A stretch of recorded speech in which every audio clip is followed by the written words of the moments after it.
Brought you bye independence. कण कण में स्वाद, कण कण में भारत।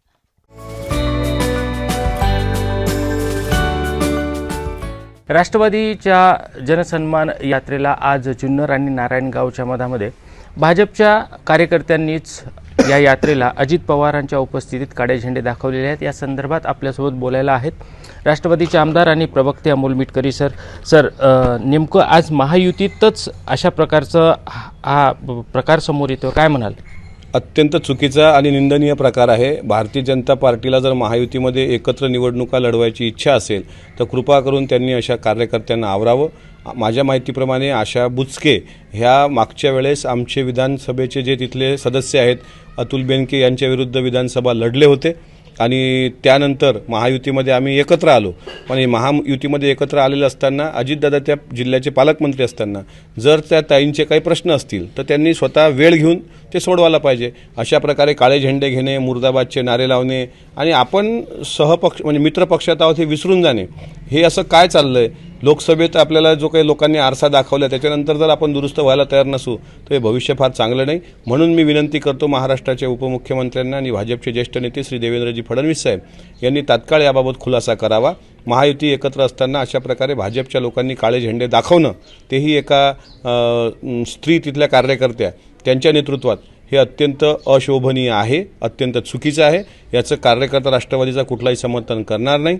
आणि एक त्यांनी हाही खुलासा करावा की महायुतीला एकत्र लढायचं आहे की नाही लढायचं आहे, कारण इतक्या चांगल्या लोकप्रिय योजना तुम्ही कल्याणकारी योजना आणल्या, लाडकी बहीण योजना आणली, शेतकऱ्यांना वीज मोफतची योजना आणली, 3 गॅस सिलेंडरची योजना आणली, मोफत शिक्षणाची योजना आणली, बार्टीच्या धर्तीवर आरटीची स्थापना केली, आता मारटीची स्थापना केली मुस्लिम समाजाकरता। एवढं सगळं असताना अशा प्रकारे भाजपच्या केलेल्या लोकांनी जे काही कृत्य केलं आहे त्याचा मी निषेध व्यक्त करतो। भाजपने तात्काळ याबाबत खुलासा करावा, नाहीतर पुढे राष्ट्रवादी काँग्रेस पक्ष अशाच प्रकारचे आंदोलनं महाराष्ट्रात करेल।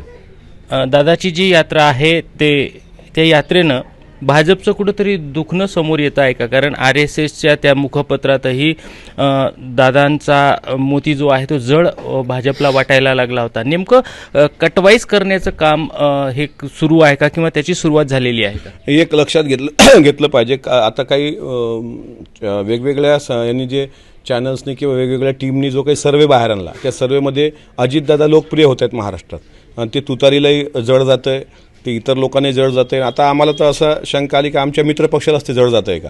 म्हणजे तुमच्या माहितीकरता मी ज्यावेळेस खानदेश भागात दादांसोबत होतो, धुळे आणि अमळनेर या भागामध्ये, त्यावेळेस इतका उदंड प्रतिसाद महिलांचा होता लाडकी बहीण योजना। कारण अजितदादांनी रक्षाबंधनापर्यंत 3000 DBT खात्यामध्ये येतील असं सांगितलं, पण रक्षाबंधनाच्या 4 दिवसांपूर्वी गोरगरीब महिलांना 3-3 हजाराचा लाभ भेटला।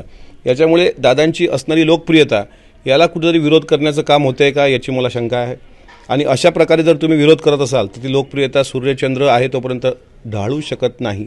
त्याच्यामुळे त्यांनीसुद्धा स्वागत केलं पाहिजे। मुख्यमंत्री, दोन्ही उपमुख्यमंत्री काल एकत्र कार्यक्रमात असताना आज हा प्रकार घडणं म्हणजे तुम्हाला अजितदादा चालत नाहीत का बाबा, असा माझा साध्या मताचा प्रश्न आहे। आणि यावेळेस अजितदादाच्या नेतृत्वात राष्ट्रवादी काँग्रेस पक्ष निवडणूक लढेल आणि आम्हाला विश्वास आहे की अजितदादा इतके लोकप्रिय व्यक्ती आहेत की महाराष्ट्राचं पुढचं नेतृत्व अजितदादाच करतील। तर नेमकंच या संपूर्ण प्रकारानंतर फडणवीसांनी यावर लगेचच उत्तर द्यावं, अन्यथा राष्ट्रवादी आपल्या पुढील निर्णयाला जे आहे ते समोर जाण्याला सोपं राहील। धनंजय साबळे, मुंबई तक, अकोला।